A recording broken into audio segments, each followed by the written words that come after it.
Two SEC teams face off in one of the final four matchups between Ole Miss and Arkansas. The other two teams in their bracket already eliminated are Stanford, who was the first team out, and also Auburn. But those teams were not looking the hottest out of the gate, with Stanford just being real rough, scoring 4 runs over 2 games. The story of their postseason was Alex Williams not really getting his groove going. He was the Pac-12 Pitcher of the Year and just struggled the entire postseason, starting in the Pac-12 Conference Tournament and continuing from there. Looks like he might have been tipping pitches. Who knows how long that was going on for and if teams were actually picking up on it, but you'd think those smart boys at Stanford would be able to figure that out quick and get on top of it, but who knows how long that was going on for, and that could have been a very big part of why he had been struggling down the stretch. Yeah, I mean, like you mentioned, Stanford just didn't click down the road in the postseason, and the story was Alex Williams, like you mentioned. I believe he was 0 for 3 in the postseason. They lost that game to Texas State in the regionals, and then he lost that first game against UConn in the supers as well. They had to battle their way back through that regional and super regional. It was impressive that they were able to make it through after going down early in both of those weekends. So, I mean, it was honestly impressive for them to make it to Omaha with this pitching staff, because when they don't get great performances from Alex Williams and Quinn Matthews, it puts a lot of stress on that offense, which is extremely talented and one of the best position player groups in the country. But it's hard to continually put up numbers, especially when you're at Charles Schwab in Omaha. It's a tough field to put up a lot of runs in, and they just weren't able to do it this weekend. Yeah, they were just dying for a good start from a pitcher and just couldn't get it happening, and seemed like they were just demoralized from there on the offense. Like you said, couldn't get anything going. Scoring 4 in 2 games is not going to do anything, and that's why they were one of the first teams out. Alongside them, a team that won a game against them was Auburn. The offense as well just didn't really get going.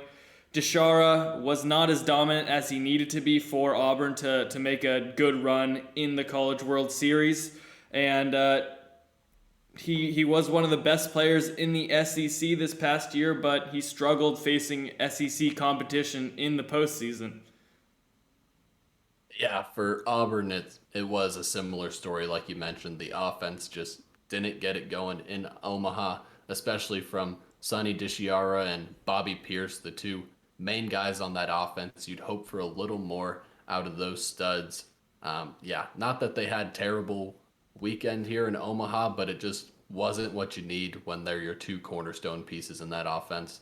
And it's hard to stay on fire 3 weekends in a row in the postseason. I don't think a lot of people expected Auburn to make it to Omaha, so still a very successful season. And in the end, they're the first team ever to win a super regional on the road in Corvallis, so there's something they can hang their hat on there.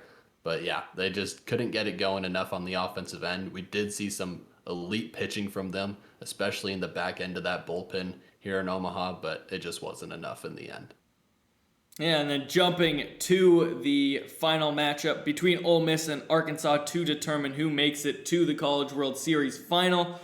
Obviously, right now, Ole Miss has the edge, only having to win one of the games, but I feel like this could go either way, especially with how hot Arkansas's pretty much all around been. Their defense has been amazing all year, with Robert Moore and Jalen Battles up the middle, just making play after play, highlight reel stuff every single time they touch the diamond. And their pitching has really gotten going in the College World Series. Just great starts from Will McIntyre this past game against Auburn, and Connor Nolan earlier against Stanford. Just amazing stuff between the two of them, and they still have some very good pitchers available for these games against Ole Miss, with Hagen Smith and Brady Tygart available and have not yet pitched in these games. So have a lot on the table still, and could definitely take 2 from Ole Miss. That they really need to get that done. It's going to be a tough ask, but it's definitely possible for this team. Yeah, I mean, like you mentioned, with Arkansas having that availability on the pitching side of things, I would not be a surprise to see them come back in this one. And if they win game one, I'm curious what Ole Miss's strategy will be in that elimination game. Do they possibly try to go back to Dylan DeLucia, who has been tearing it up in the postseason? In the first game, in the opener against Auburn, he went 7 2/3, only gave up 1 run. I think they'd have to at least consider bringing him back. And yeah, I mean, if he plays well and they advance, you could potentially bring him back for game three of the finals. Just depends how much stress you want to put on that arm. But yeah, I think this is a great, entertaining final here. Like you mentioned, Arkansas, the position player group is playing well, and their defense is incredible also. We've multiple people throughout the season have said that their entire infield is pretty much four shortstops. They just stop everything and make just about every play. Jalen Battles is a treat to watch every time he takes the field. Yeah, should be a dogfight between two SEC teams here.